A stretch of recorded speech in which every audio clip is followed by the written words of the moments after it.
Hello guys! It's another day. It's another camping na naman. Dito tayo ngayon pupunta sa may bandang Cavite. Kaso tingnan nyo yung langit medyo nagbabadya. Sana wag umulan. Actually, nagustuhan ko dito sa campsite na to dahil sobrang mura lang. Ilalagay ko na lang sa comment section kung magkano yung entrance dito. Minsan talaga kailangan natin mag-relax dahil sa sobrang stress ng ating buhay. Kaso ewan ko ba kung bakit camping talaga yung nagustuhan ko. Kahit minsan, napakahirap pag-set up talaga. At eto, gumanda ulit yung panahon. Tignan nyo naman ang kalangitan, di ba? Napakaganda. Sana talaga, wag umulan. Okay, so ngayon nandito na tayo sa Army's Camping Ground.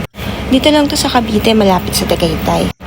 Actually, medyo raw camping to, kaya wag kayo masyado mag-e-expect, okay? Kung gusto niyo lang talaga ng nature, tahimik, pwedeng-pwede kayo dito. Ang amenities dito is basketball tapos trampoline. Talagang katahimikan lang talaga yung maririnig niyo dito. At eto na nga yung sinasabi ko, umulan na. Sa totoo lang, napakahirap na nangyari sa akin ito dahil nag-set up ako ng tarp ng umuulan. Kaya literal na basa talaga ako nito. Kaya tignan nyo, hindi ko na-set up yung tarp sa loob ng tent. Kaya good luck na lang kung basa yung loob ng tent. Yan yung mga panahon at mga oras na hindi ko talaga alam kung napasukan ba yung loob ng tent. Dahil first time ko lang ginamit yung tent na yan nang umuulan. At sana hindi talaga ito napasukan. Dito natin ngayon matitest kung talaga bang waterproof itong Moby Garden tent na to.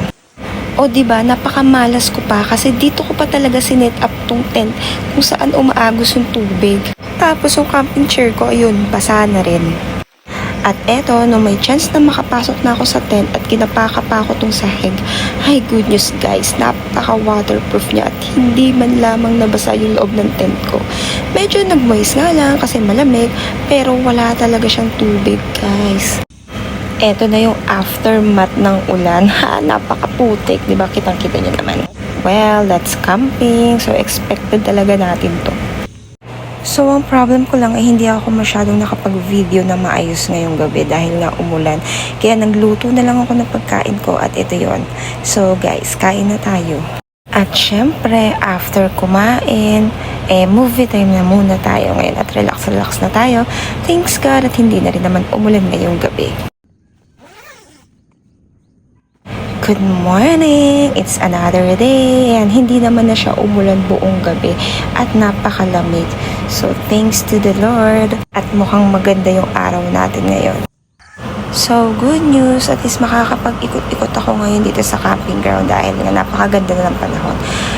Hindi naman ganun kalakihan yung camping ground nila, pero kung hanap nilang is relaxation, okay na okay.